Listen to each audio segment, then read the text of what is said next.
we're getting everybody joining in. I want to thank people for coming this evening. I am Travis Keys. For those that don't know me, I'm chairman of APA New York.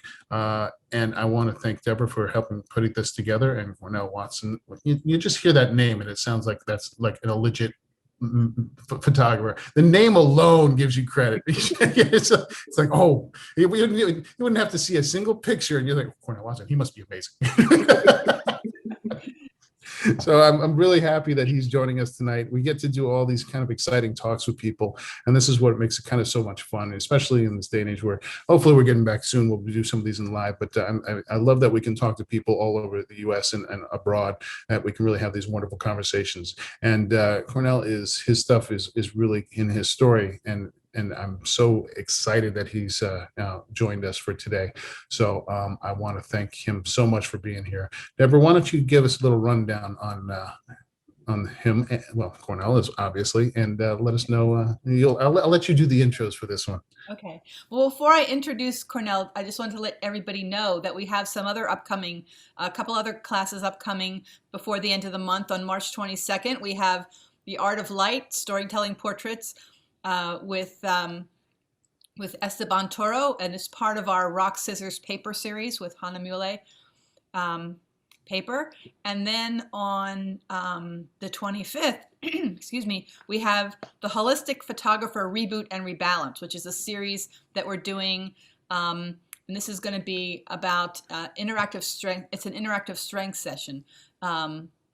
Another word for like yoga and that kind of stuff, for anyone who's interested. And you don't have to, we were talking about this earlier, you can come to the yoga with your camera off. No one has to see you doing yoga as you're working alone.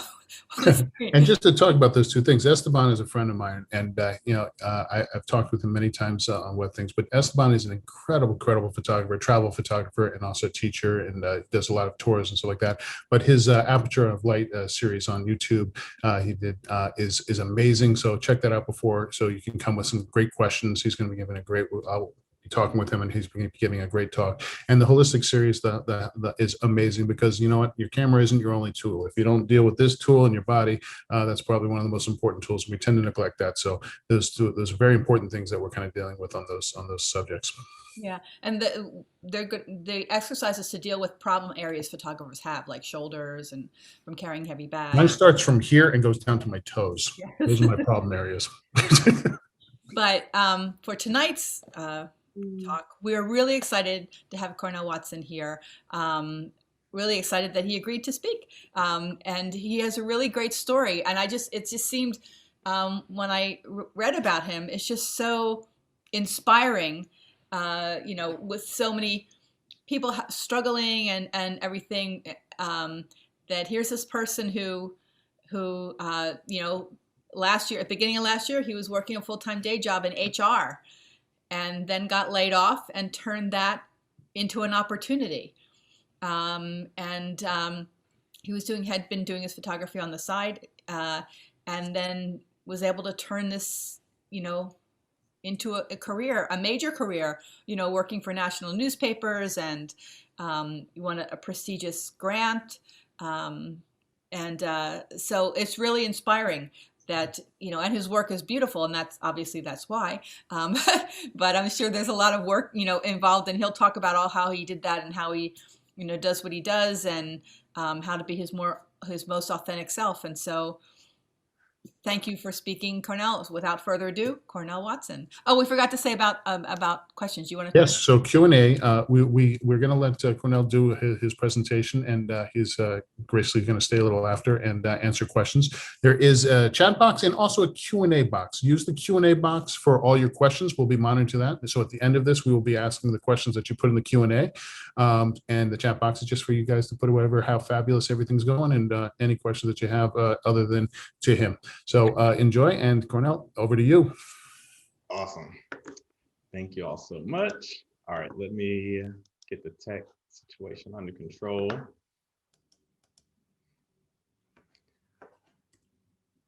All right, Travis, Deb, can you see? I just want to make sure y'all are able to see what I can see. Oh yeah, we say the loud parts out loud. Okay, all right, here we go. Thanks everyone for taking time out of your evening.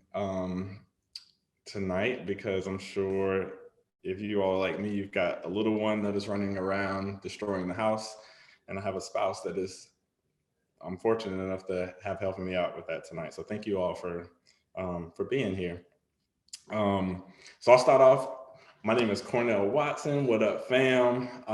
Tonight I am going to share a bit about my story, like not the whole story, but part of my story, and kind of my journey on being my most authentic self, which I call saying the loud parts out loud. And then I'll share a little bit more about my photography journey and how being my most authentic self has helped with really making my photography and photography business enjoyable and successful. So here's my story. I'm black, y'all, and I'm black, y'all, and I'm blacker than black, and I'm black, y'all, and I'm black, y'all, and I'm black, y'all, and I'm blacker than black, and I'm black, y'all. I'm blickety black, blacker than black, black, I'm blacker than black, yo, because I'm black and I'm back. Yo, I'm black and I'm black, y'all, and I'm blacker than black, and I'm black, y'all. All right, I hope y'all get it. Hope y'all are awake now. That's the intro to my story, is that I am black. And I'll start from the beginning of my story. These photos are some photos of my childhood. I grew up in North Carolina, born and raised. These are photos of my parents, my dad and my mom. My mom was a clerk of court at the courthouse, and my dad was a state trooper. And so me and my brother down in the bottom right-hand corner that you see were probably some of the most well-behaved kids that you've ever met in your life because of that. But we definitely lived the Southern life, the Southern Black life. My parents divorced when I was around 7 or 8. And me and my mom and my brother started to live with my grandma, who lived a few blocks away. And so it was like Southern cooking and all the fun Southern stuff. Basically every day we ate fried food. So I'm surprised at this age I have not had a heart attack. If you've been to my website or you know a little bit about my work, you know that I do a lot of family photography. A lot of people ask me why I started off in family photography, and I'll talk about that in a little bit. But part of why I'm really passionate about family is because I grew up with a really big ass family. This is my family just on my mom's side. That's my granddad that's sitting down at the very front. And these are all my aunties and my cousins that will show up if something goes down. And I grew up with most of them. So that's a huge part of my story and why I'm very passionate about family. And it's a huge reason for why I am here and why I've been able to do the things that I've been able to do in life, is because this is my support system. And I do want to, I don't think I'll touch on this later on, but I do want to talk about like how I perceive family, which is it's not just biological, but like we have people in our family who are, you know, friends that have just become family. So not everybody in our family is by blood. A little bit more about my family history. This is a photograph of my third great grandmother. Her name is Emily Willis Long, and she was born into slavery here in North Carolina, actually just a few miles from where I grew up at. And my granddad's side of the family started from her. The very unique piece about this family history is that our family descended from, well, the overseer that was on the plantation was a Confederate soldier. And she had several kids by that Confederate soldier. And so, yeah, it's just a really unique piece of family history that I hold close, because we've come so far, you know, and it's a great reminder that slavery was not far away, and that the Confederate history is also part of our history in a not so great way. Oh my goodness, how did that get into the presentation? I'm not sure. My hometown. So I've alluded to this a little bit. I grew up in North Carolina. The name of the city that I grew up, or the town that I grew up in, was called Weldon, North Carolina. It's in Halifax County. These are some photos that I took on film of my hometown. It's on the street that I grew up on. The bottom right-hand photo is a photo of my grandparents' home that I told you about, that I stayed at a lot. Kind of give you a little bit of background about Halifax County. It's one of the poorest counties in North Carolina. And it has some, outside of that, it has some very rich history. The Halifax Resolve was in Halifax, North Carolina, which was the beginning of the Declaration of Independence. And actually part of the Underground Railroad runs through Halifax County as well. One of the other unique pieces of history about the town that I grew up in was that one of the great civil rights activists, unsung heroes, Ella Baker, grew up in Halifax County, right down the road from where I grew up at. For those of you who aren't familiar with Ella Baker, she was basically the behind the scenes backbone of the civil rights movement. A lot did not happen without her. She was one of the behind the scene organizers, but I wanted to include this in this piece, in this presentation, because a lot of my story is very much in the spirit of Ella Baker, which is, fighting for freedom. This is a photo that I had in my Behind the Mask series. This is actually on the street that I grew up on in Weldon.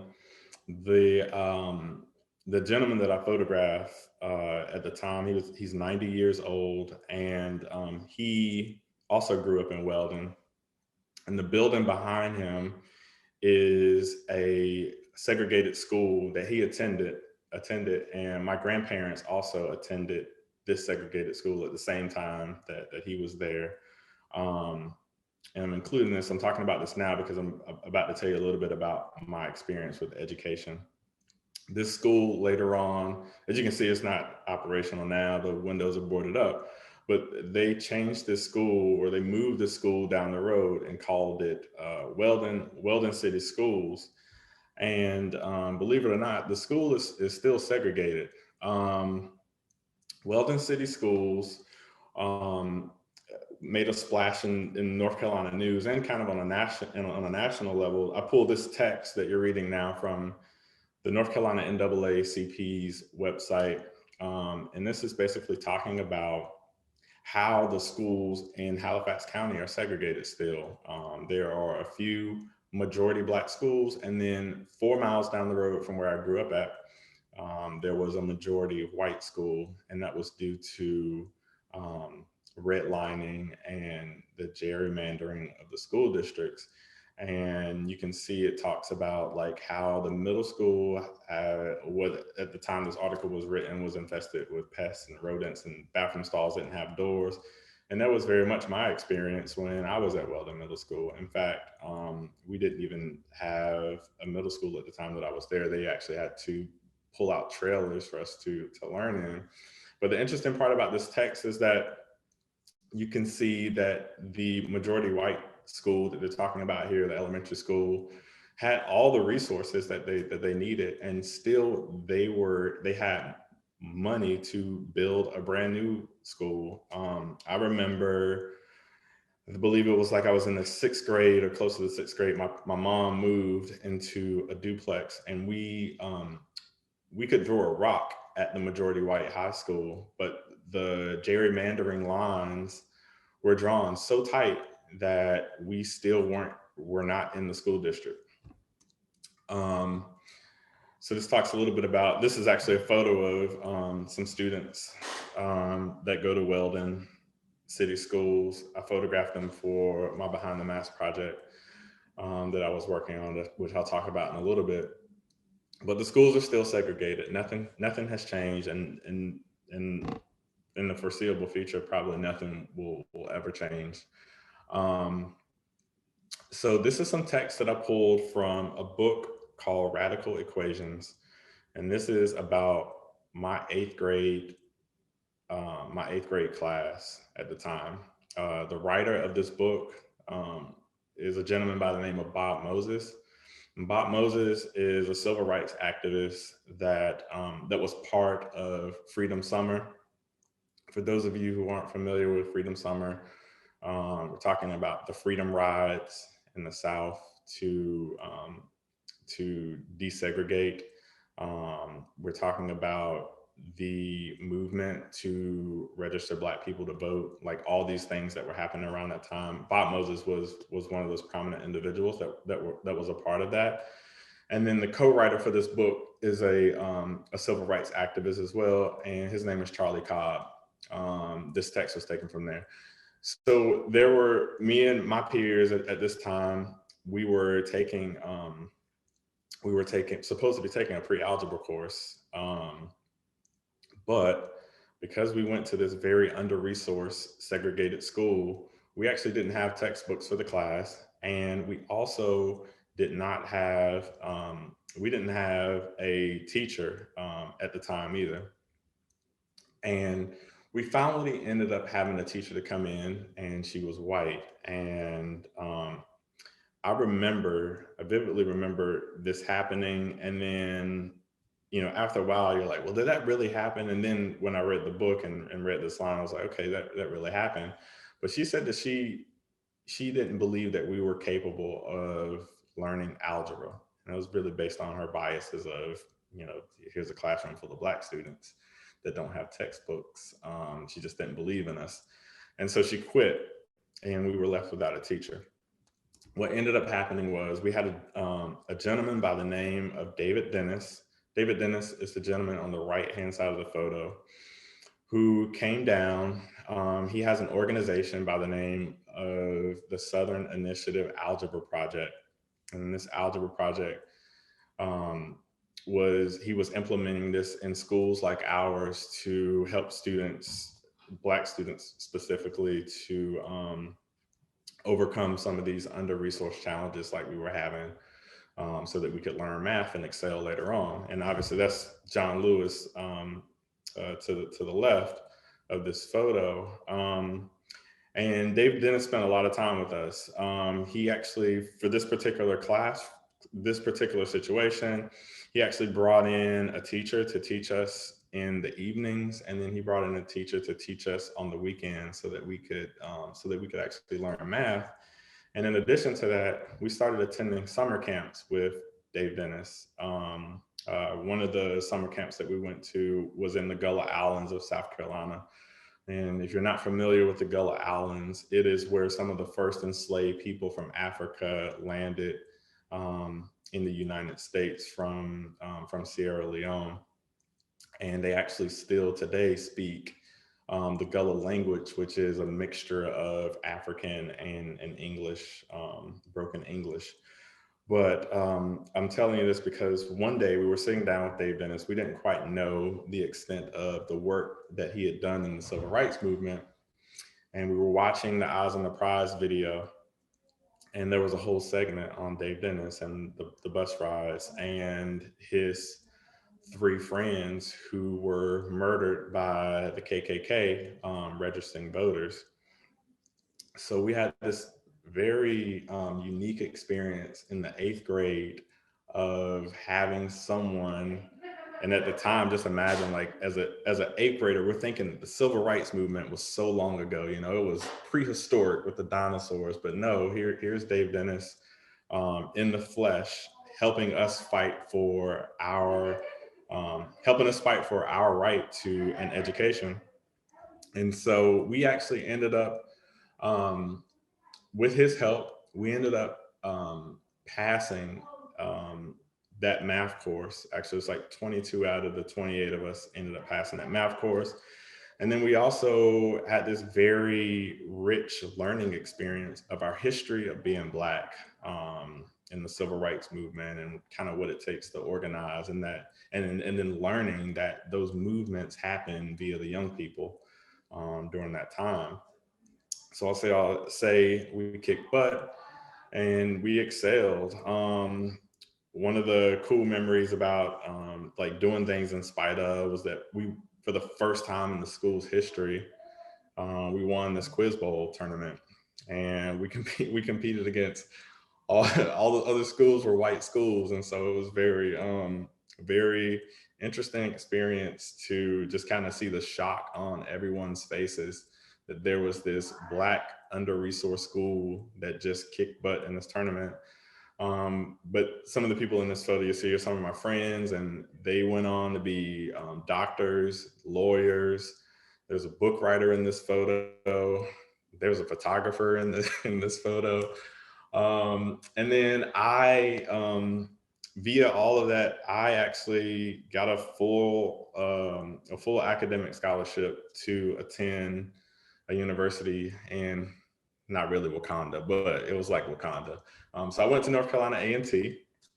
For those of you who are not familiar with North Carolina A&T, it's a historically Black college here in North Carolina, in Greensboro, North Carolina. Very rich history of civil rights and being a part of the civil rights, and a lot of great Black leaders came from North Carolina A&T. Reverend Jesse Jackson came from there. This is a photo of the statue of the Greensboro Four. For those of you who aren't familiar with them, they were one of the prominent movements to integrate and desegregate lunch counters in the United States. They sat down at a Woolworth lunch counter in protest of segregation, and it sparked an entire movement. Ronald McNair came from here. He was on the Space Challenger. So a lot of great things. I went to school for, actually I went there for engineering because they graduate the most Black engineers in the entire country. And engineering kicked my butt. It was a very math intensive major, and it kicked my butt. I was also very interested in music. Music was one of my kind of things. In high school, I marched in the band. I helped arrange music and compose music. And one of my dreams at one point was to become a band director. And then my mom told me that I was never going to make any money. So I went and was going to become an engineer. And in college, I actually started producing music. And this is back in my college club days where I had a demo CD. We would go to clubs, and this is me making music. I had this is a music production system, but I actually dropped out of college for a year and a half to pursue this very wild dream of becoming a hip hop music producer. I was gonna be the next Kanye, but not like the Kanye that you see today, like the old Kanye. And that didn't happen. My mom got mad and she was like, "What are you doing with your life?" And then I went back to school and I graduated. So I graduated as a marketing major. So I had like this very, very rich educational experience with people who look like me, all the way through grade school and all the way through college. And then I went to corporate America, and this photo is almost a great representation of what it looked like when I got there. Because for the most part, I was the only Black person in a lot of rooms that I showed up in. So I started off doing corporate sales. Believe it or not, I was selling Yellow Page advertisements. And then I later on went on and started working in HR and talent acquisition. And one of the things that in hindsight I noticed that happened was I was like at my peak of code switching. For those of you who aren't familiar with code switching, this is a great example of what it looks like. Hey, young blood, let me give you a tip. Use your white voice. Man, I ain't got no white voice. Oh, come on, you know what I mean. You have a white voice in there, you can use it. It's like when you pulled over by the police. Oh, no, I just use my regular voice when that happens. I just say, back the fuck up off the car and don't nobody get hurt. All right, man, I'm just trying to give you some game. You want to make some money here? Then read the script with a white voice. People say I talk with a white voice anyway, so why ain't it helping me out? Well, you don't talk white enough. I'm not talking about Will Smith's wife. I'm talking about the real deal, like this young blood. Hey, Mr. Kramer, this is Langston from Regal View. I didn't catch you at the wrong time, did I? Yeah, so that's code switching. I was talking with a white voice. I dressed differently to fit in. One of the things I remember was on my first job, I had a little mustache and a goatee, probably saw it in the other photos, and I showed up, and then there was one other black person that worked there. He had just got hired too. And he leaned over one day and he was like, "Hey, Cornell," he was like, "I mean, what you gonna do with all that right there?" And I was like, "What you mean what I'm gonna do with all that?" And he was like, "I mean, you're not gonna shave it off?" And I'm like, "What do you mean I gotta shave my facial hair?" It's like, "Yeah." He was like, these white people in here, they're gonna be looking at you real crazy, if you don't shave off. So long story short, I shaved for the first time, and I was buying blazers and doing all the stuff to fit in. In a nutshell, I felt like my blackness was silenced. Everything that I just talked to you about my story, about my history, where I came from, what that looked like, that's never been a conversation that has ever happened in all the time that I've worked in corporate America. No one, I just have never felt comfortable with sharing that information with anyone, because I always feel like if I did, there would be something there that I would have to defend for no reason. So my blackness was silenced. Here's some of the companies that I worked at. Most of these companies I started what we call a diversity group or affinity groups. Really, it was kind of a way for people who look like me to come together and kind of talk about issues that were happening in the workplace. And I won't jump on a tangent here, but I always felt like, they were always participation trophies for the companies to say that, oh, we're doing diversity and inclusion kind of thing. But the hiring and the culture never reflected those investments. All right, so on to the fun stuff. How did I get started in photography? So I purchased the camera almost 3 years ago. It was my first camera. This is actually one of the first photos that I took of my spouse. And the reason that I got a camera was because we were having our first child, and I wanted to photograph this journey of being a parent. I thought about all the times I go home to see my parents, and I open up the closet and there's cardboard boxes full of photos that they took. And I really wanted to be able to give that same experience to our little one and for us to have memories to reflect back on. And so I started, I got addicted to photography, and I went down all these rabbit holes of, learning all these techniques and signing up for online workshops and, all these learning guides. And I went to my first photography conference a little after 6 months. I went to the Family Narrative photography conference, and I feel like that lit even more fire under my belly, or it put more fire in my belly around photography. And I met if anyone's familiar with Summer Murdoch and Creative Soul and Elena Blair, there were a lot of great photographers that were there, and I made a lot of friends. And I still continue to photograph my spouse and my daughter. But then I had other people that started to reach out to me, asking me if I would photograph them. And these are some of the first photos that I took of other people. My neighbors started to ask if I could take photos of them. Friends that were having birthday parties, hey, can you come take some photos at the birthday party? And basically like this, like just in an organic way, just grew into a family photography business. And I basically became a family photographer. And so you're probably wondering how did all these other things happen?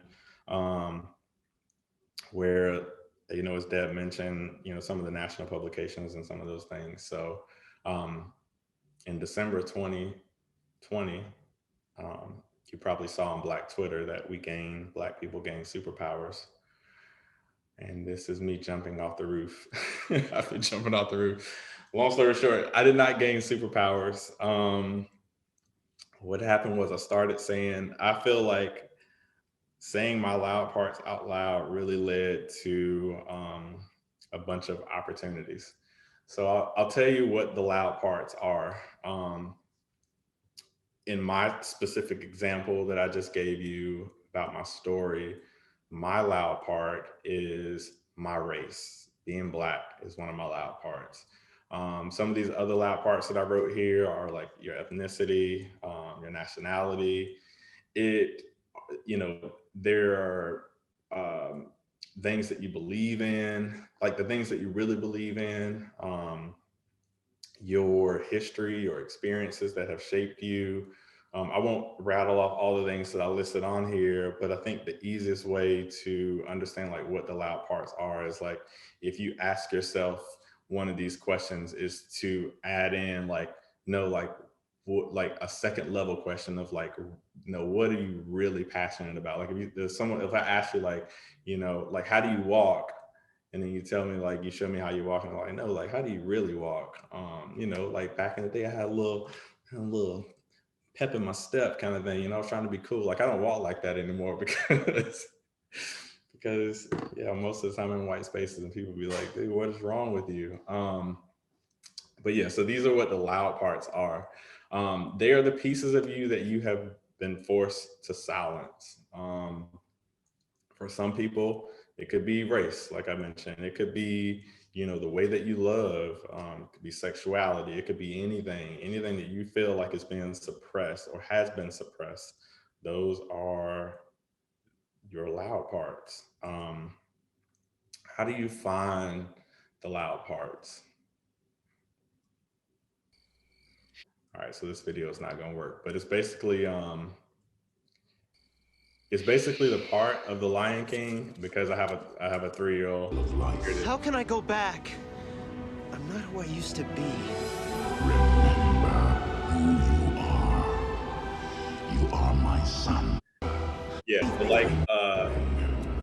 like Mufasa telling somebody, you have to go back to your story and remember who you are.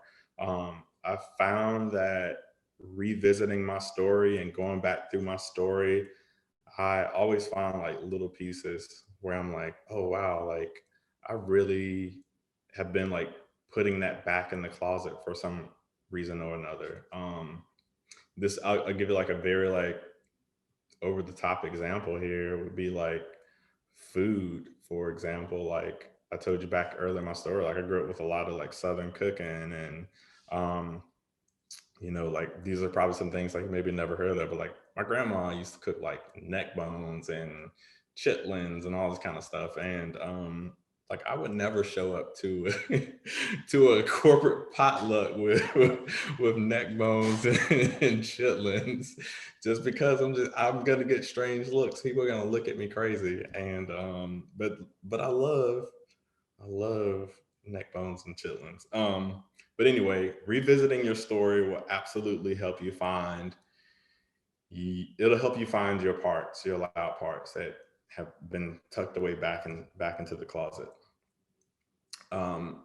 Question every damn thing is the other way to find your loud parts. I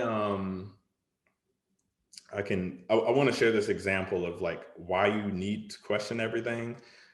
One is because we live in a world where white supremacy exists, patriarchy exists. There are all of these societal pressures that make us conform to be a certain way. which at the end of the day, they hide like our true identity of who we are. Here's an example that I actually read today. It's in the New York Times. It's a great article if you get a chance to read it.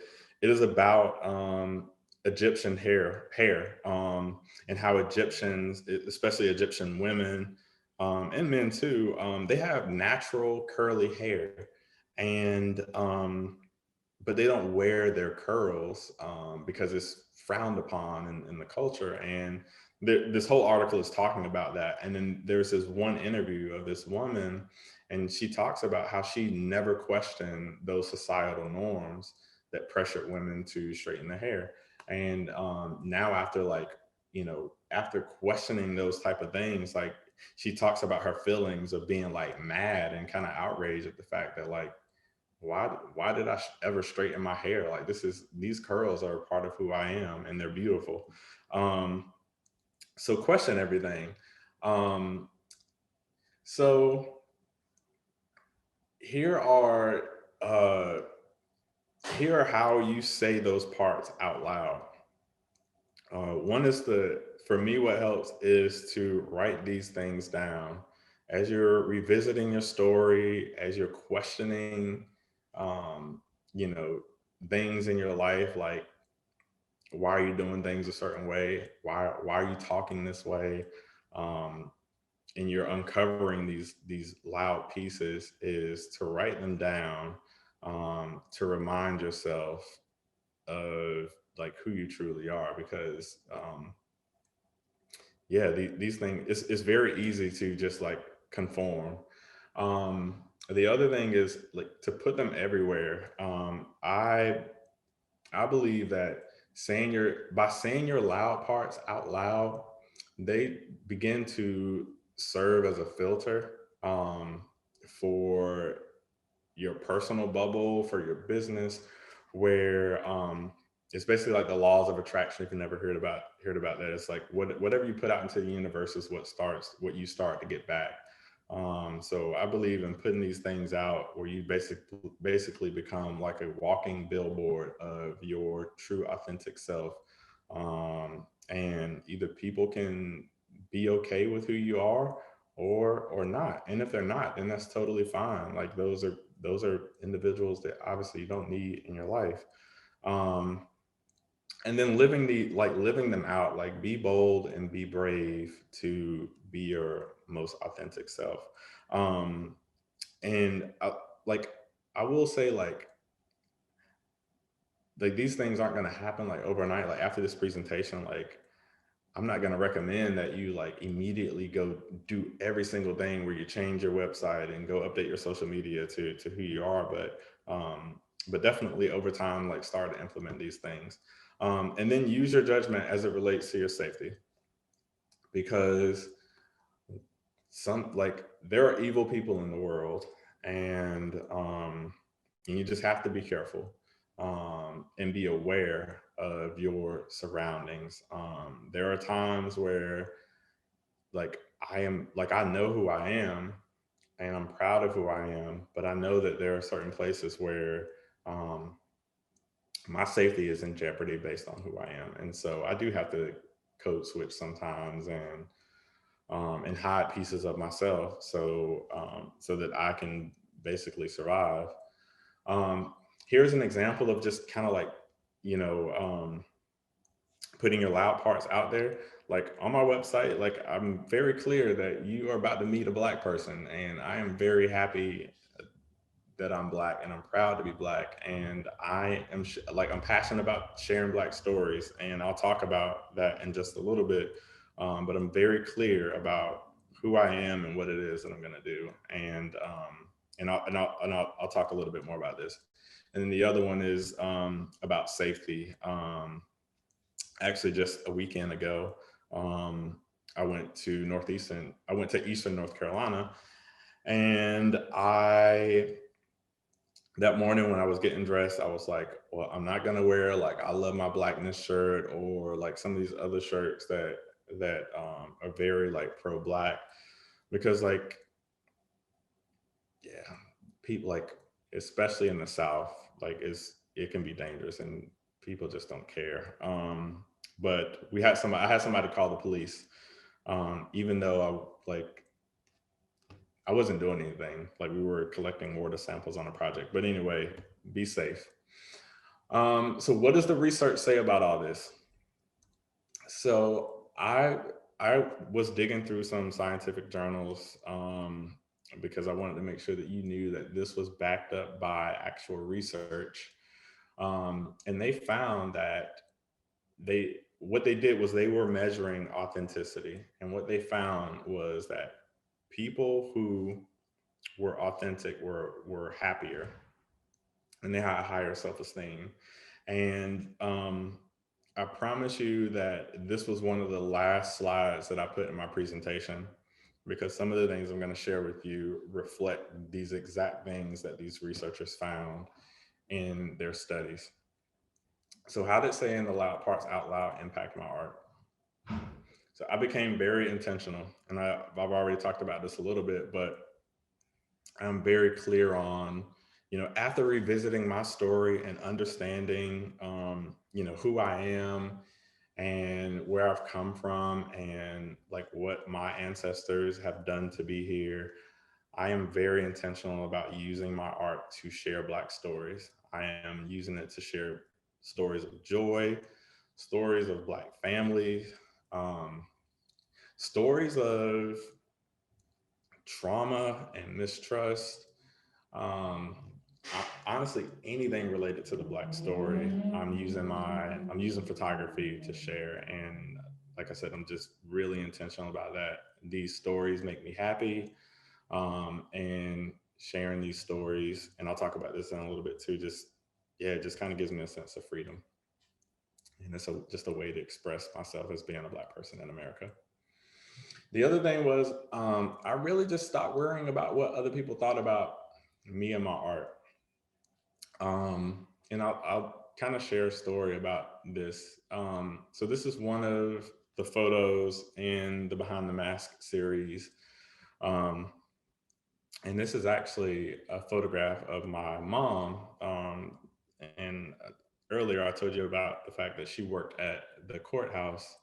She was a clerk at the courthouse, and I didn't go into details about her experience there, but we made this photo together. Becky was actually the name of her boss that she worked for there. And some of my early childhood memories of my mom at work was my mom always talking about Becky. She hated Becky. Becky was described by my mother as one of the most racist white people she's ever met in her entire life. And because we lived in the poorest county in the state, which is Halifax County, one of the poorest counties, there weren't a lot of job opportunities. And my mom stuck out this job for her entire career. She retired here, working for Becky the entire time. And some of my early memories of like wearing the mask, and I'll talk about the Behind the Mask series, but the mask is basically like hiding pieces of yourself, was the way that she would like prep us when we would go to see her at the courthouse. And she would always take us to go see Becky, because Becky would pretend like she was like interested in like knowing about like our family. And so we would go in there, and before we go in, my mom would always say, "All right, now be on your best behavior. Like, I can't get in trouble with Becky. She's just gonna make my life miserable, yada, yada, yada." And so, I just remember that. But anyway, my mom would always curse Becky out when she got home. So we made this photo now that she's retired. And she's basically saying, "Fuck you, Becky, for making my life a living hell." And this photo is also talking about the actual slang term Becky, which is like Karen. It's like the older version, the older word of Karen, which is basically, white supremacy being used by white women. But together, like, this is us, like, just like not really caring anymore, like about like what people say about our art. I became more confident.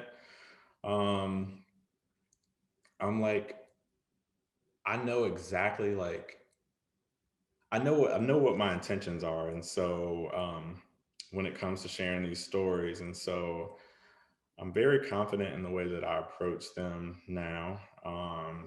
I will like if I see a Black story unfolding on the street, like I have my camera, I'm ready. I'm gonna hop into the action and start to photograph it because like it's the only way that it will ever be like archived and shared. So I'm very aware that like at this point, like I'm basically a witness to our stories, and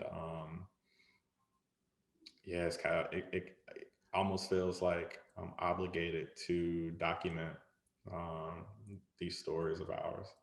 And this was a gentleman that was just like out in the country. They were like can't see it in this photo, but they were actually like shooting guns like out into the woods, like no one else is around. But yeah, just stories of Black life. How did saying the loud parts out loud impact me personally? And this goes right back to the studies that I talked about from the research. But I've been the happiest that I've been, like, in honestly, like in my entire life. I don't feel weighed down by like having to show up as someone else. I don't feel weighed down by, having to, put on my white voice or, feeling scared to wear my pro-Black shirts and all those things. Like I get to be me. And that makes me happy. And sharing these stories of other Black people make me happy. And the other thing that it makes me feel is like a sense of freedom, that I'm not, restricted by anyone about the stories that I share. And some of these stories are literally about our freedom and our fight for freedom. So it makes me feel, it gives me all the warms and fuzzies on the inside to be my most authentic self and not have to pretend to be someone else. So I want to tell you a little bit about my Behind the Mask series. And so it's basically Behind the Mask is really just like the epitome of saying the loud parts out loud. So Behind the Mask it was based on a poem by Paul Laurence Dunbar called "We Wear the Mask," and he wrote that poem. Maya Angelou did a rendition of this poem, and it's really about the way that we hide ourselves when we're in white spaces. And this photo series was a way to really shed that mask and really say the things that we've always wanted to say, but just felt afraid to say. For instance, like this photo is called "The Drowning," and it's really I don't have time to go into all the details around it, but like after watching photos of Black people being murdered by the police on Facebook and on Facebook Live and on Instagram Live and YouTube, and then having to show up to work the next day and not being able to talk about those things is heavy. And so being able to actually like visually show like how we really feel and talk about how we really feel um, was really freeing to do that. And to share stories of our rage and our anger around some of the injustices that we face. And this is also a photo that talks about that. This actually was a photo about that rage, and also about kind of like, you know, there's a two extremes. Like there's the, let's pray, hopefully pray this away, and then let's just freaking burn it all down. And in between the two is, hopefully the America that we hope for. But even after talking to the people that I photographed for this project, they talked about like how it made them feel free on the inside to be able to finally say some of these things out loud. This is a photo that I took in my hometown.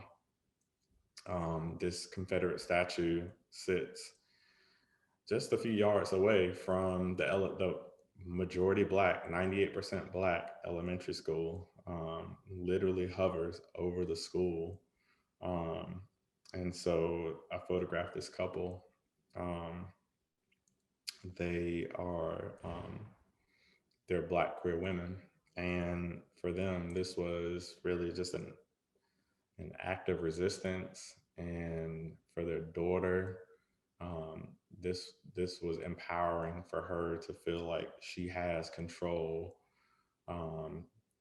and is following in the footsteps of other Black women to tear down and pull down white supremacy. And this is another photo from the Behind the Mask series, which is about the guilt that we feel of actually making it out of these situations. This photo is called Survivor's Guilt. And it's a feeling that we don't talk about a lot, especially in white spaces, is that, yeah, there's this strange feeling of like we made it out, but then there's so many of us that are left behind in our communities and being tortured by like racist institutions of gerrymandering and redlining and loan discrimination and shopping experiences and all those things. How did saying the loud parts out loud impact my business? So at the last June, as Deb mentioned, I've been working in HR talent acquisition for the past 8 years. The past 3 years, almost 3 years, I've been a photographer now. And I got laid off due to a downturn in business from the pandemic in June of 2020. It was actually on Juneteenth. I say I got my freedom papers on Juneteenth. And that Monday, I got a call from Durham magazine, and they were asking me if I would be interested in freelancing. And I said, hell yeah, sign me up. And so I started freelancing for Durham magazine immediately after. One of the interesting things that happened almost immediately was one of my very first assignments was photographing Keith Knight. Keith Knight is, for those of you who aren't familiar, he's the co-writer and co-producer for the show Woke that is on Hulu. If you haven't seen it, it is hilarious. It's great, and it's getting renewed it's been renewed for a second season. But the story is, Keith had an incident with the police when he was out on the West Coast, where they accused him of a crime that he did not commit, and he basically got roughed up by the police. And so at this point, I'm determined that I'm gonna be living my most authentic life. I'm not gonna code switch. And me and Keith get on the phone, and we just have this amazing conversation, because neither one of us are we're both allowing ourselves and each other to just be free and be our most authentic selves on this conversation. And we hit it off really well. And I showed up and I photographed him and his family for the assignment for Chapel Hill Durham magazine. And shortly after, he called me back, and he just was telling me how the experience was of finally because for him it's rare to have worked with a Black photographer, and that he wanted to work with me again. And the story was being written about him in the Washington Post, and that he wanted me to do the photos for the article. So he connected me with the editor, and then that became one of my first assignments for a national news publication. So I photographed Keith for the Washington Post, and then really it felt like there was this trickle down effect of where I was being really vocal about who it was about me and who I am. And then these opportunities were coming up. The other thing that happened was T-Mobile. Agency from T-Mobile reached out and asked if I would be interested in uh, being a part of the like contributing to the national ad campaign for the holidays. And I went back to what I said, like I was going to do, which was like share Black stories. And I made that, like I was very vocal about that in my conversation with them. And this is actually the part of the pitch back to T-Mobile about like how I wanted to make sure that Black stories were a part of this national ad campaign, and it paid off. I everything happened so quickly, but this one weekend, I went and recruited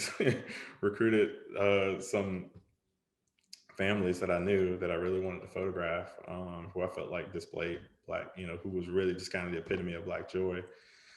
And that was my first time photographing a commercial assignment for a national company. And then other national publications started to reach out about Black stories. The New York Times had reached out a couple times about Black stories. That photographed like a Black microbiologist. And then they asked me to photograph the story about how Black parents survived 2020.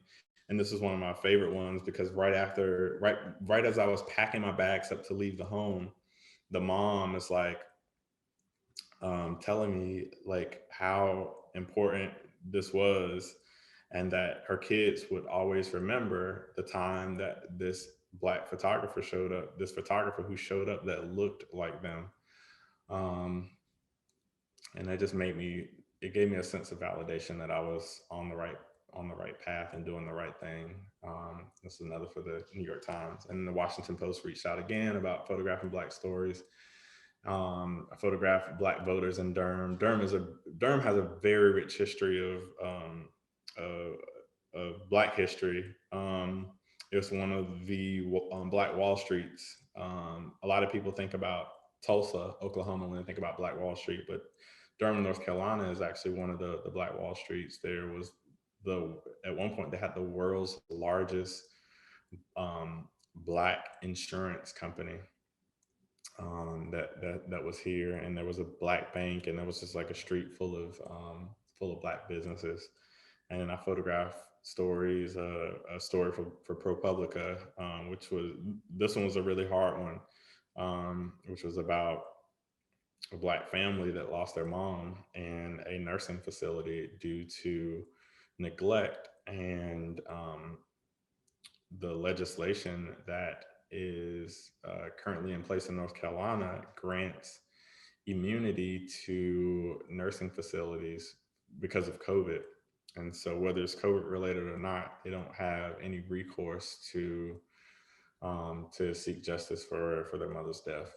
So that was a tough story. One of the coolest things that has happened, just kind of through like saying these loud parts out loud, is I talked about the laws of attraction. And I feel like this is like a great example of that. Deb talked about yoga, so I'm not sure if you all are familiar with Jessamine Stanley, but she's a Black queer woman, yoga extraordinaire. And I've had the opportunity to work with her several times for several different brands.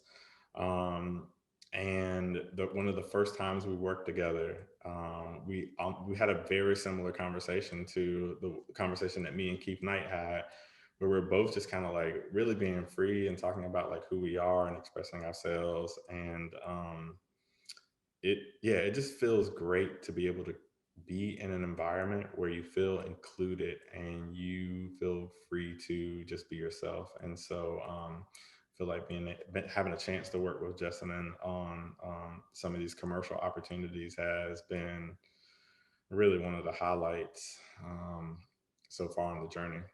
And as Deb mentioned, I got awarded the Alexia grant, and I got some media coverage from just really my story of losing my job and kind of turning that into something that I'm really passionate about, which is photography.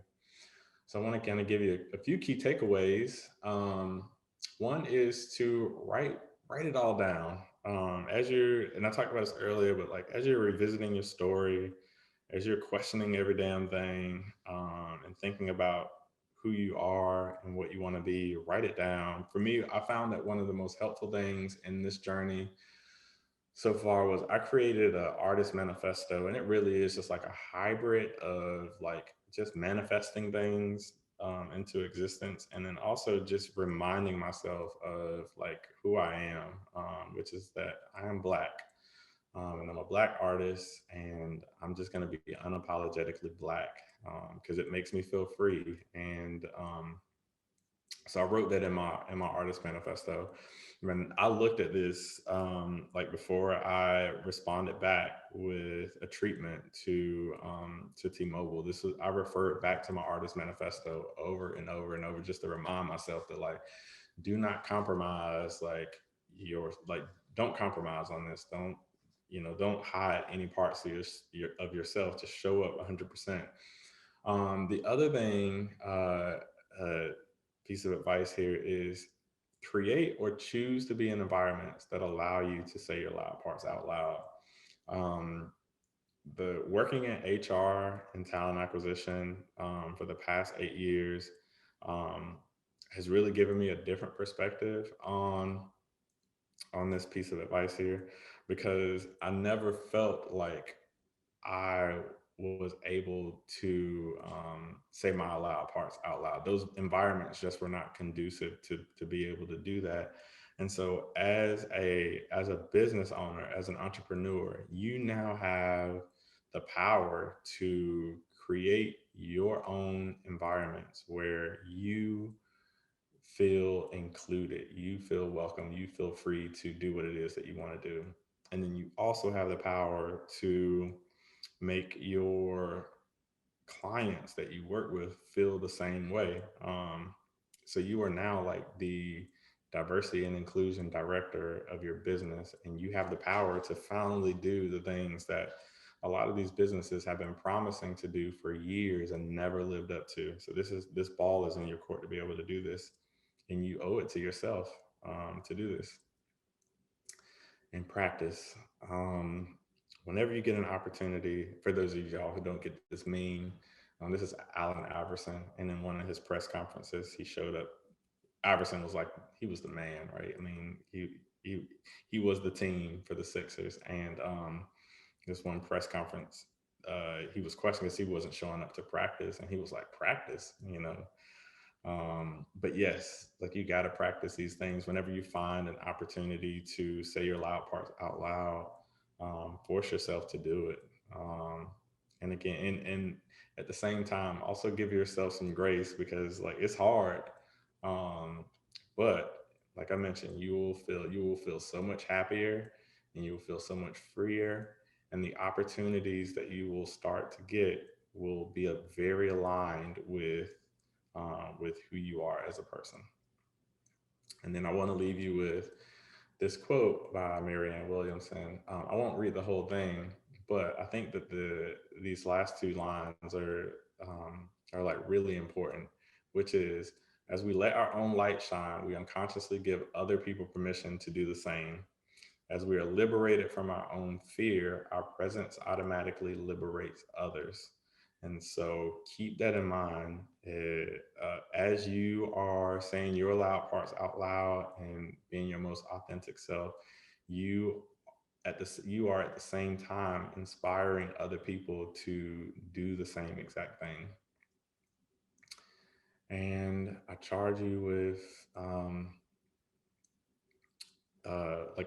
how are you going to start? Like, I want you to leave here and start to think about like, how are you going to start saying your loud parts out loud? Any questions? Yeah, we definitely have some questions, and I'm going to kind of lead into them. And anyone that has a question, please put them to the Q&A, and I will definitely. Adina has many questions for you. But hearing your story, you can't. It's unmistakable to think of like you're listening to ancient like history, stuff that happened a long time ago. Like this is American history.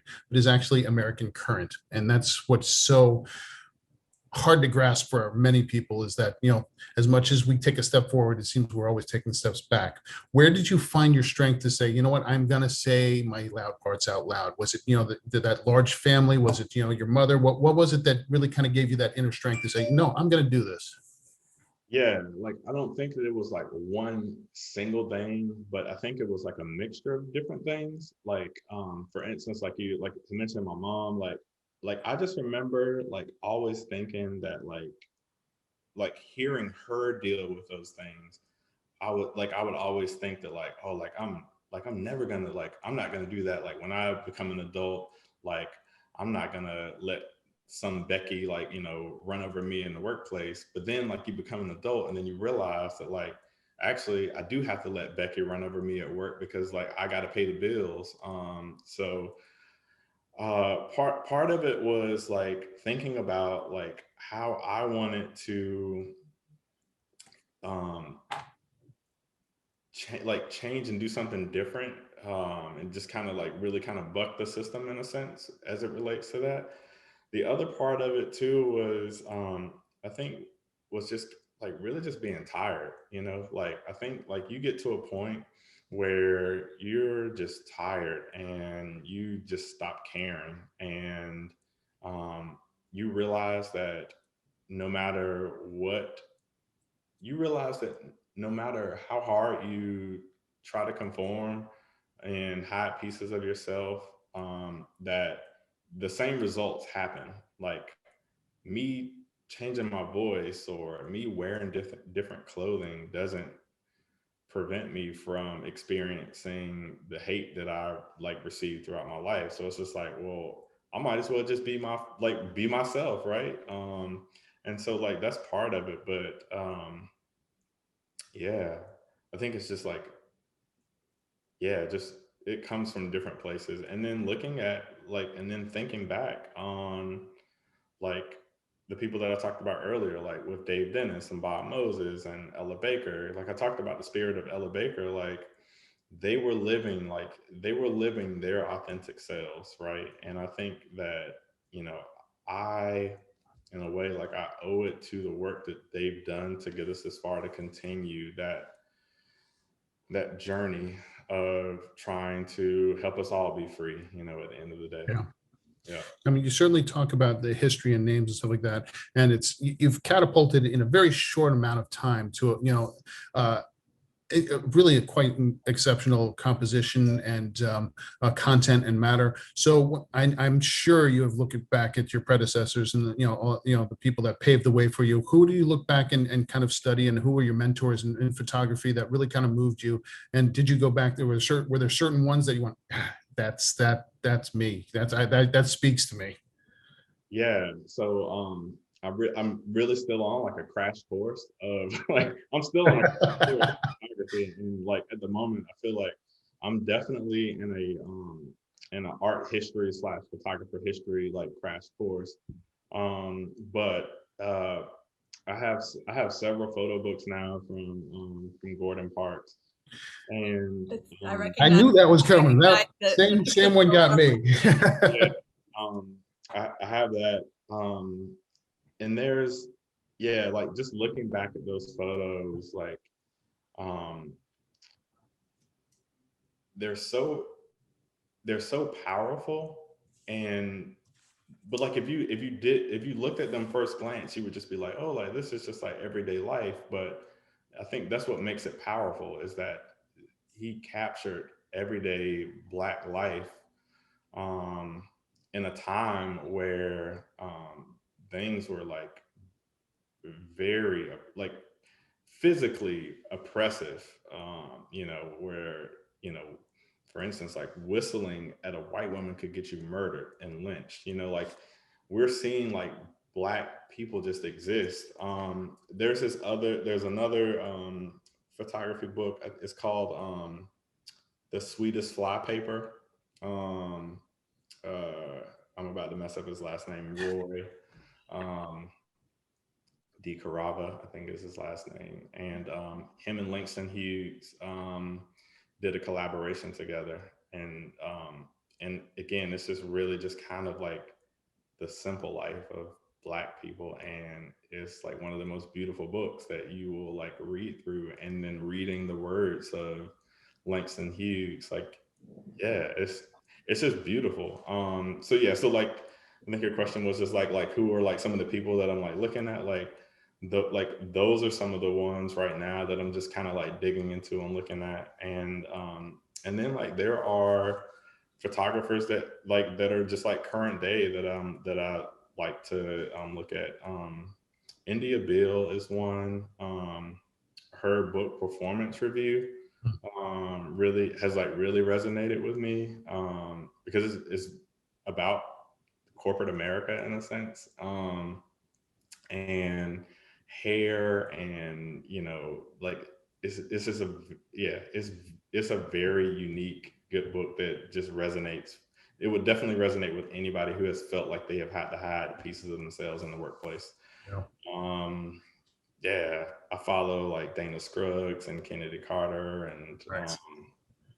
yeah, I could probably go on and on about Yeah, yeah. It seems that also in becoming, this whole kind of saying it out loud, you took a process of really kind of evaluating what meant everything to you and writing it down and making a process of that. How often do you reevaluate that? And each morning, do you have to tell yourself this, or is it a weekly thing? Is it a monthly thing? How often are you kind of reevaluating and doing this?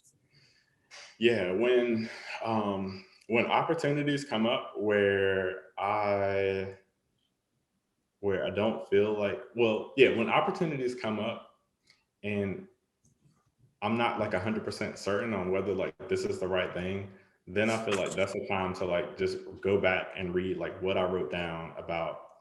Here's what's in my artist manifesto. Here are the things that I said I was going to do. Here's who I am. Does this opportunity align with this? And if it doesn't, then I need to go back and like tell them that like this is the direction that like I'm hoping that this opportunity would go in order for this to like really work.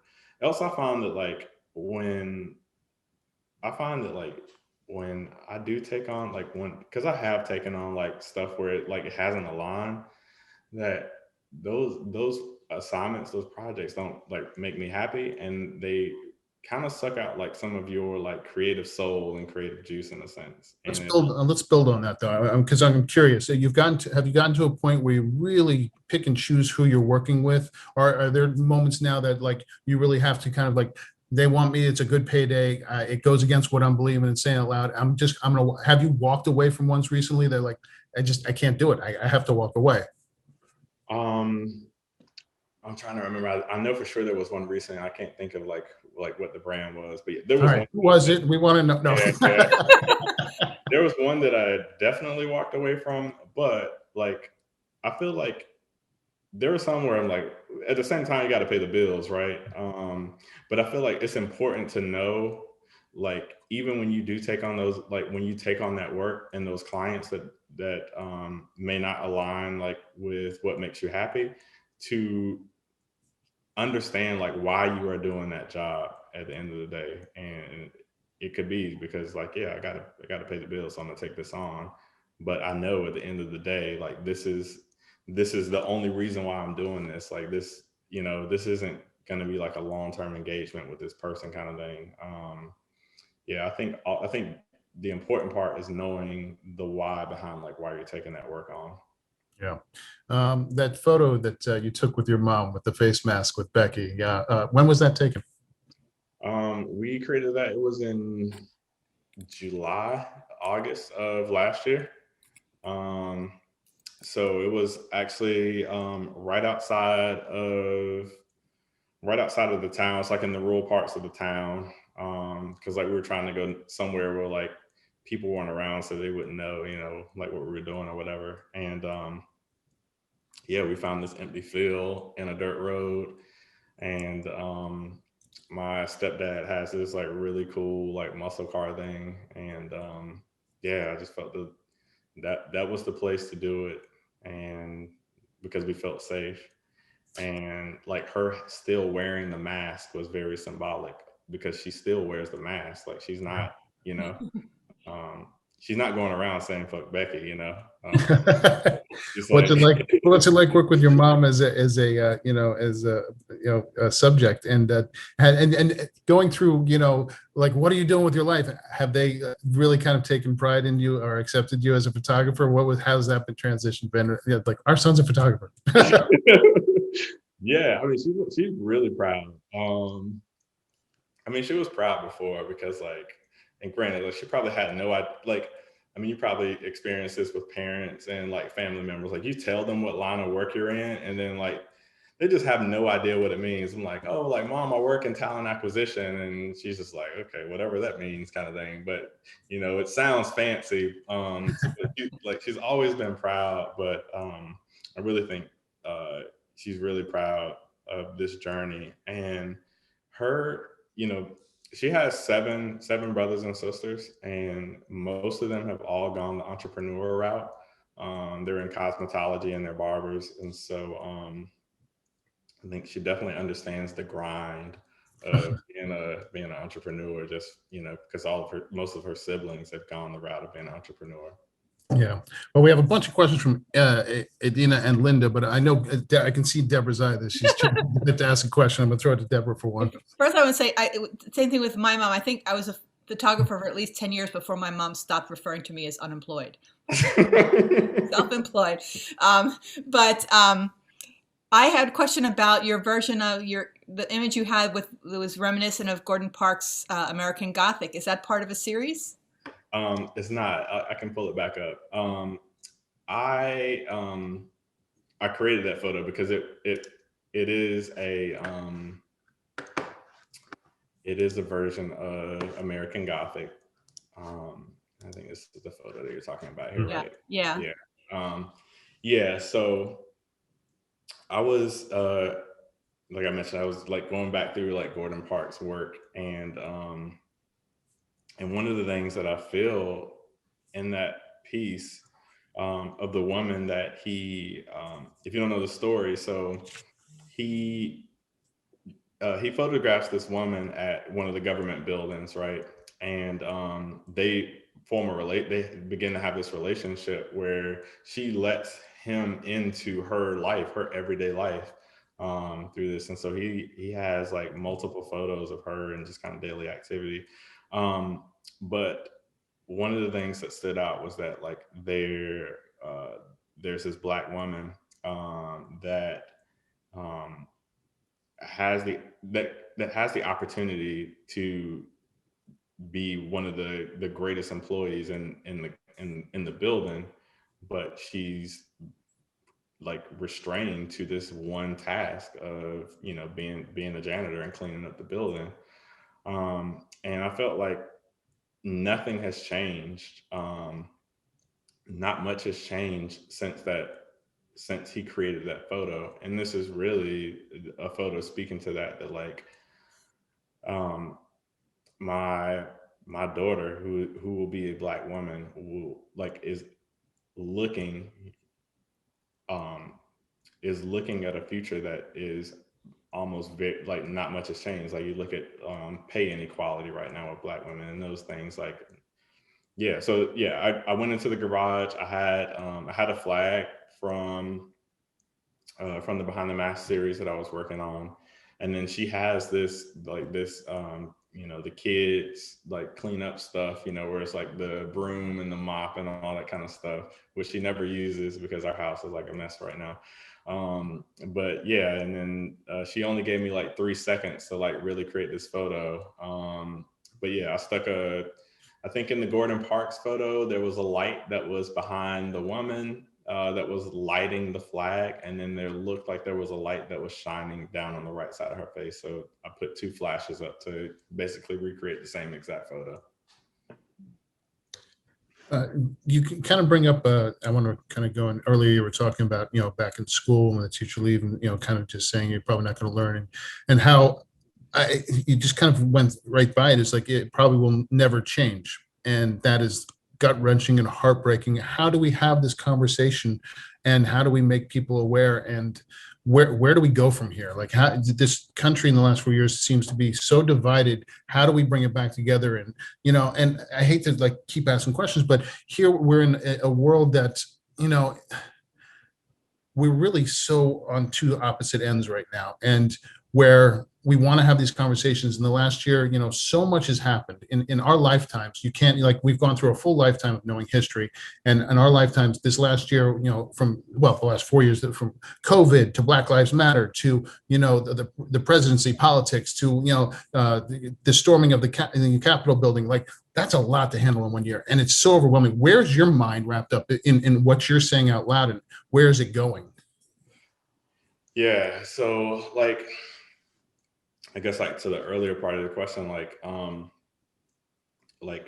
yeah, it doesn't feel like anything's gonna change. But like, it's always been like the last 4 years, like I think what we witnessed was like people on the other end of the spectrum saying their loud parts out loud. Like that's basically like what was happening. Like those, like it's always been there. Like nothing had, like, yeah, nothing has really changed from 50 years ago.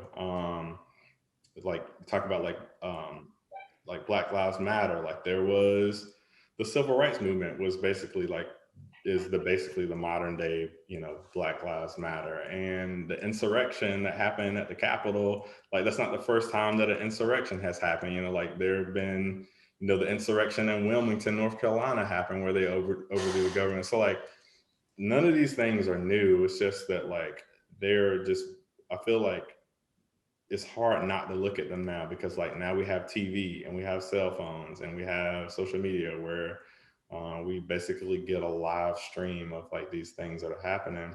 But to the last part of your question about how do, I think it was like basically like kind of like what's the answer here, I guess? Well, it's not even what's the answer. It's like, how are we going to bring these people together? It's like, you know, I was, you know, listening to a interview with Morgan Freeman, and they asked him, how do you feel about, you know, Black History Month? He's like, I hate it. I think it's terrible. I think, why do you have a White History Month? He's like, it's like these conversations, like, how do we get to a point where we see each other as brother and sister, and we, you know, fundamentally, we all want the same thing. We all want to live a happy life. We all want to, you know, have a, you know, shelter. We all want to, you know, take care of our loved ones. And I don't know where we got to the point is we look for each other's differences so much all the time first, instead of what brings us together, which is far more, you know, uniting than it is, you know, everything else. It's like, I don't know where it just seems like we get further and further away from, you know, as much as we get these moments where maybe there's a light at the end of the tunnel, it just seems like the tunnel gets longer and longer and longer. They keep building it. So I don't know how we have that conversation. Yeah, like, so I think that like honestly, like I don't think that we can change people's beliefs, right? Not in a way that will like change the majority of the country, but I do think that we can change policy to make people have consequences for their beliefs that are rooted in hate, right? And I feel like we lack consequences in this country for racism. Like people aren't punished for racist acts, right? And so like it allows people to just continue to do racist things. But like, yeah, James Baldwin has this quote about like, it's basically about like the answer to like our problem of you know, like our original sin of like slavery and racism.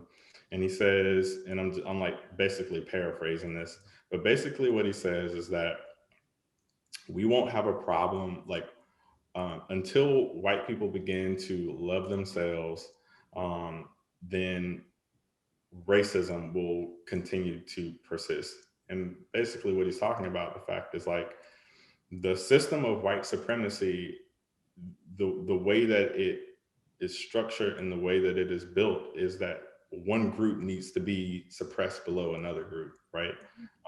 And so back to his point of like, once once white people begin to see that like they don't need to suppress anyone because they're comfortable and they love themselves, then we won't have this problem of racism. So I mean, it's like a double-sided thing. It's a culture problem, and there's also a policy problem where we need policy to help protect us from white supremacy. But I don't think that like we're gonna have like some like massive kumbaya come together. Like we also need like to we don't, there's no there's never been reparations for anything. Like we need to we still need to address like the things that have happened in the past. Like those, like there's so many things that I feel like need to happen. I just don't think that I don't think Black people as a community are going to be willing to come together in kumbaya until we finally until someone says, yep, we are so sorry for all these things that have happened. We're doing these like restorative things and reparations to really correct things. Because without that, it's just like what why what's the point, kind of thing. So yeah, it's a very complicated. It is, and I know it's a conversation that hopefully we can continue at some point, but now Adina's going to go crazy if I don't answer some of these questions. So we're going to rifle off a couple of questions here. What do you do to keep pushing yourself beyond the comfort zone to stay in your loud parts out loud in the uncomfortable contexts? Yeah, like what do I do to push myself outside of the comfort zone? In the context of saying the loud parts out loud, that's the question. Well, it's basically like, how do you keep pushing yourself, into in those areas that are uncomfortable to really kind of not just back off from it, I would think. Hopefully I'm paraphrasing what she says and we're getting to what you're saying, but it seems like, that you're really pushing the envelope in some aspects and really kind of, saying things that need to be said. And that can be uncomfortable, and it can be, in areas that people don't want to hear it. How do you always, even in an uncomfortable situation, push yourself to keep saying it out loud? Yeah. Because I feel like pushing yourself outside of the comfort zone to say those things out loud directly correlates back to those things I talked about earlier about happiness and freedom. And so it feels uncomfortable, but I think what feels even more uncomfortable is being unhappy because you didn't say those things. Like, I feel like I would rather, have this one short moment of being uncomfortable versus having a long moment of having to always be uncomfortable because I'm afraid to say like the things that I feel, the things that I believe in out loud. Hopefully that makes sense. Yeah. Okay. Another question is, do you think of the themes you want for your projects?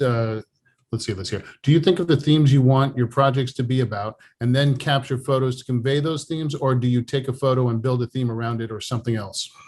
Yeah, all the photos except for one in the Behind the Mask series were concepts that I created and then photographed. So for instance, like the drowning photo was one that took me a while to create, and it really started from a conversation with my best friend around his birthday party about like how he was starting to really feel like this incredible pressure of being Black in America. He's actually from Barbados, and so he's like having a crash course in what it means to be Black in America, and like seeing like all the things that are happening, and then him learning the history of being Black in America. Like he was feeling like he was drowning, and so like I was trying to figure out like, well, how do I visualize this in a way that is impactful, and like when you look at it, you get the story immediately when you see it. And so I had this idea of like going out to the lake, and I went through like a couple different iterations of the photo until I finally nailed it on the fact that like that the final photo that we see was like the last iteration. But to answer the question, the photos for the Behind the Mask series are concepts, and they start off with a story. For either it's like a personal story that I have, or it's a story from someone that I'm photographing. and then really just like refining and refining and refining the concept until you can almost just like see it in your brain. And then that's kind of like when you know, all right, the photo is ready, like, and then you try to create what you're what you're thinking. So a lot of it, do you pre-visualize? Let's take the drowning photo, because I mean, that photo has a moment of like, yes, it's posed, but also very candid with the kids. So, and it mixes, which kind of messes with what you're looking at visually, because you're like, is this a candid photo, or is this something that was really planned? And it really kind of makes you think. And it's, yeah. So like the drama photo, like that concept was planned. The kids' reaction is unplanned. So yeah, I mean, like if you have kids, like, you can't make them do anything. So I basically got the dad into the position in the water, and then we let the kids get into the scene with the water guns. And then I just watched like how they reacted to him being submerged in the water. And then that's what I photographed. And it was only like, we probably only photographed for like 10 minutes. One, because that reaction happened very quickly, but two, like it was the 4th of July when we created that photo. We were at the lake, and we were the only Black people out at the lake. And so there was definitely like a feeling of like, we can't be here too long, because like we're gonna get in trouble with other like people that are here at the park that are gonna be asking like, what are we doing here? Because I mean, we got this big flag, right? And then it's in the water. And then like, actually, even in the caption, I talk about how this white couple was paddling by and was like basically talking about us disrespecting the flag in the water.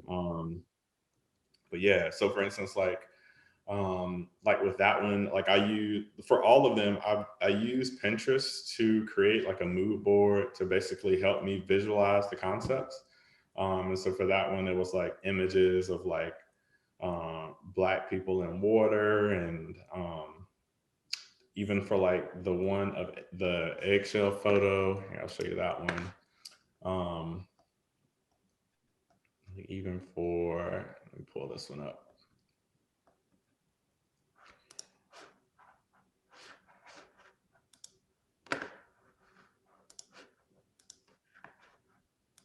Yeah, like this is another one where I used Pinterest to help me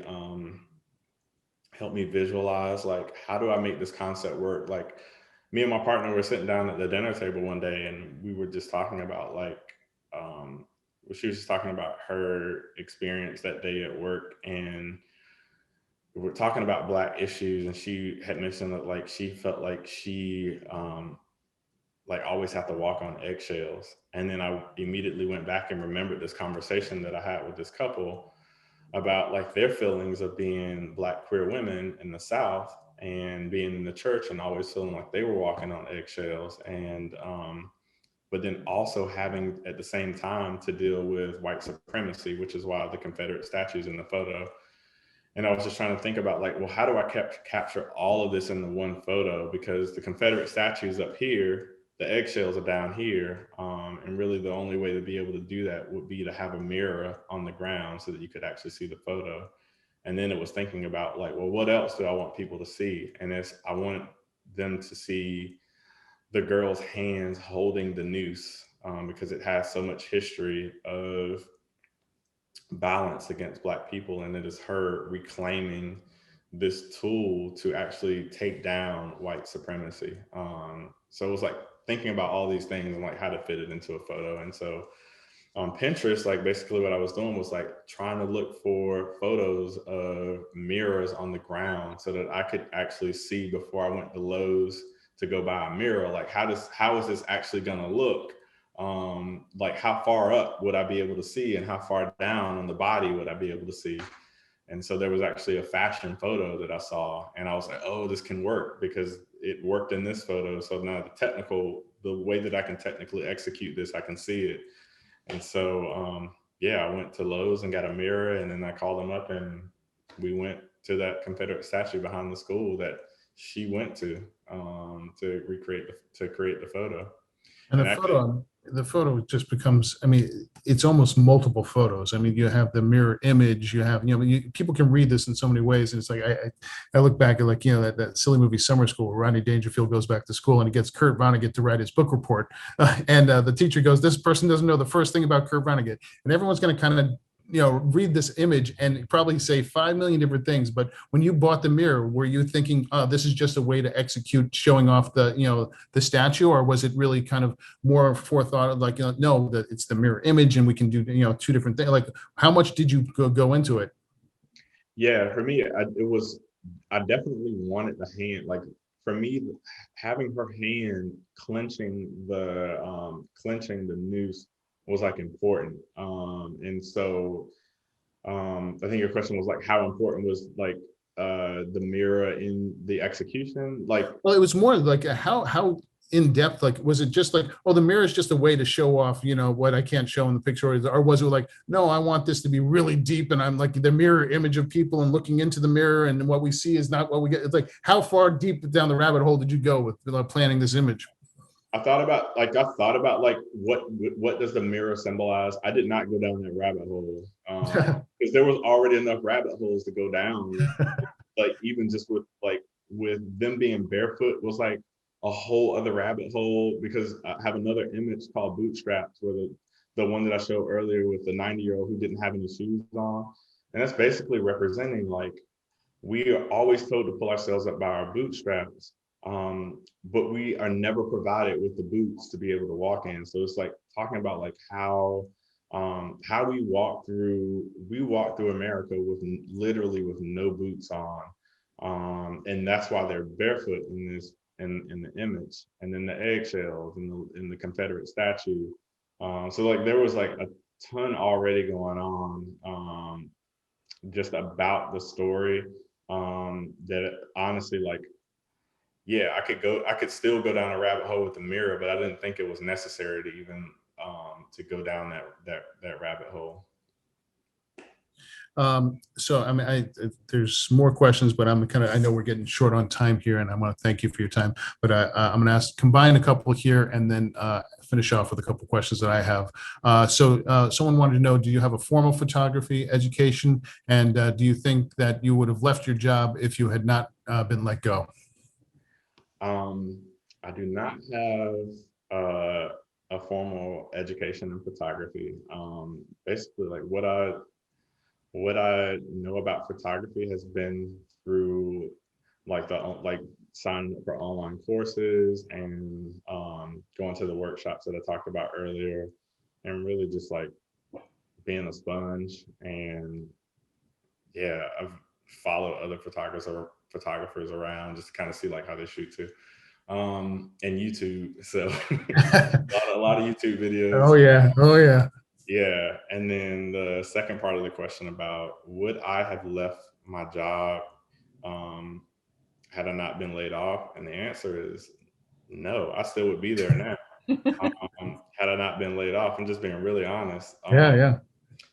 I actually, at the beginning of the year, I had gone to my second family narrative photography conference, and right before I left, because it was right when the pandemic was, like, kicking off, and I was like, well, I guess that means that, like, I'm not gonna be able to go full-time photography this year. Like, my goal was that at some point at the end of the year, become a full-time photographer and go full-time, but I knew for sure that the pandemic was just gonna, like, squash all of that, because no one would want to, do anything photography related. But yeah, I basically had already planned in my brain that, like, yeah, I'm just gonna be stuck in this 9 to 5 through the rest of the year. And even when I got laid off, I was still, like, slightly scared to just, like, take the full leap. I started applying for, like, other jobs just to, like, have cushion. And I got this contract job doing basically remote recruiting, and so much stuff was, like, happening from the photography gig that, like, I had to quit the job that I just agreed that I was gonna do. So yeah, I'm sure they were not happy. I know they weren't happy, but it's. Well, this is a good follow-up to that. You've been amazingly successful in a short amount of time. How do you conquer your own feelings of imposter syndrome when they creep in? Have you ever felt imposter syndrome, first of all? I mean, like that's, do you feel like you're like, wow? Yeah. I mean, honestly, like I don't like, yeah, I feel like if I don't know who doesn't experience imposter syndrome. Like I think it's be like not human, in order to not. They're gonna find out. Wait a minute. Yeah. So I do experience like, and it's pretty regular too. And I was just talking to a friend about this the other day, and I think that like some of it is like I feel like a little bit of imposter syndrome is almost kind of necessary to push you a bit. And I forgot who asked about the comfort zone. I think a little bit of imposter syndrome just kind of pushes you a bit out of your comfort zone to do more. But it can become debilitating sometimes, where you're just like, man, I'm just sitting on a pile of lies, and I really don't even know, like why. I don't even know why y'all got me here talking to people right now. It's just like all these things. It's just like start to kick in. But I think what does help is back when I was talking about like writing things down, is like really create that artist manifesto. And in there, you really have to have like some self affirmations in there to remind yourself that you're here for a reason, and just keep telling yourself those things. And so when I do like, when my imposter syndrome kicks in, sometimes I do go back to my artist manifesto, and I really try to believe everything that I wrote in there. That is honestly where the whole dope ass black photographer thing came from, because I need to say that sometimes to remind myself that like, you can do this. Like, you are an artist, and you are doing great things. And because a lot of times it doesn't, like, it's a lonely world as an entrepreneur, and so that's when those little voices creep in, and they're just like, you need to go back and apply for jobs back at, back in talent acquisition, So yeah. So I think with about the formal education, when you showed those pictures at the beginning, like a picture, I think it was your partner, it was one of the first pictures you took when you first got your camera 3 years ago. Mm-hmm. That was such a brilliant picture. It's like, obviously you already had the talent to begin with. Thank you. Yeah, I think like I do think that some of because remember I talked about like my journey in music production. Like I do think that like there are some transferable things from like just music composition and music arrangement and those things where like they're different, but they're kind of the same, I guess, in a sense. It's really hard to explain. I do think there's some similarities between the two. Yeah. Yeah. Obviously, besides your real family, your photos are now your children, and they're going to live on, and it's going to be your archive. What would you want that archive to say? What is the message you want to leave behind? Is there one that you're really kind of fighting for?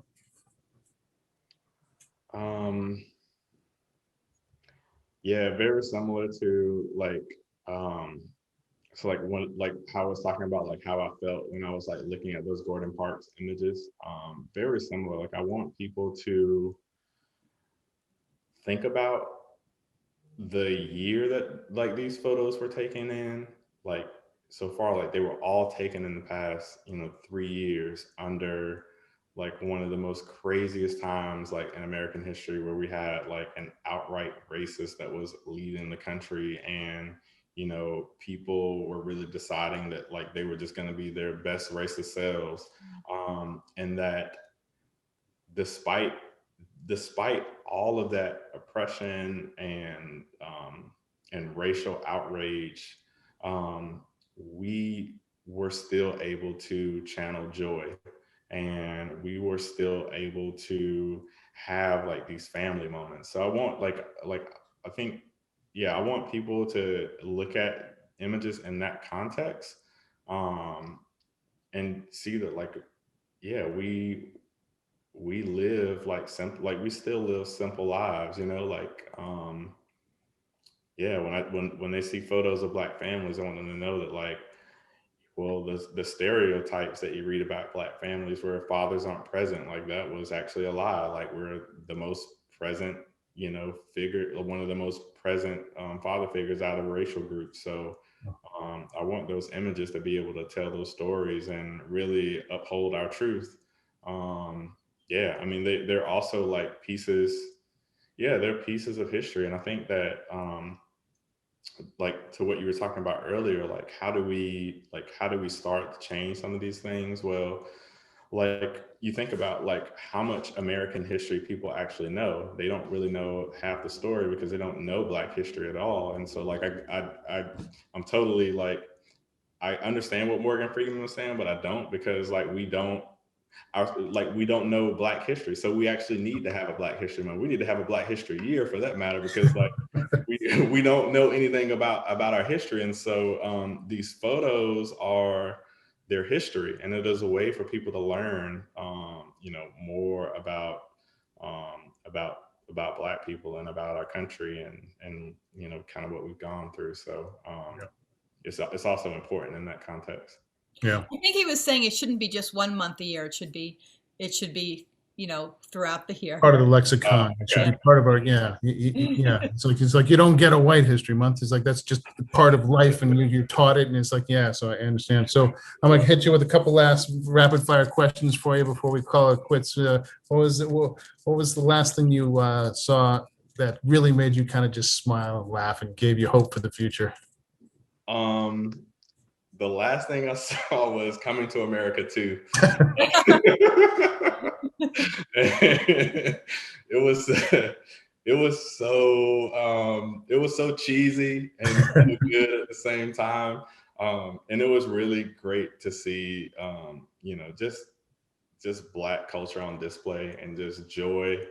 And there was just like so much happiness from their reunion of the actors, and seeing Wesley Snipes like back on the movie screen. Right. Made my heart happy.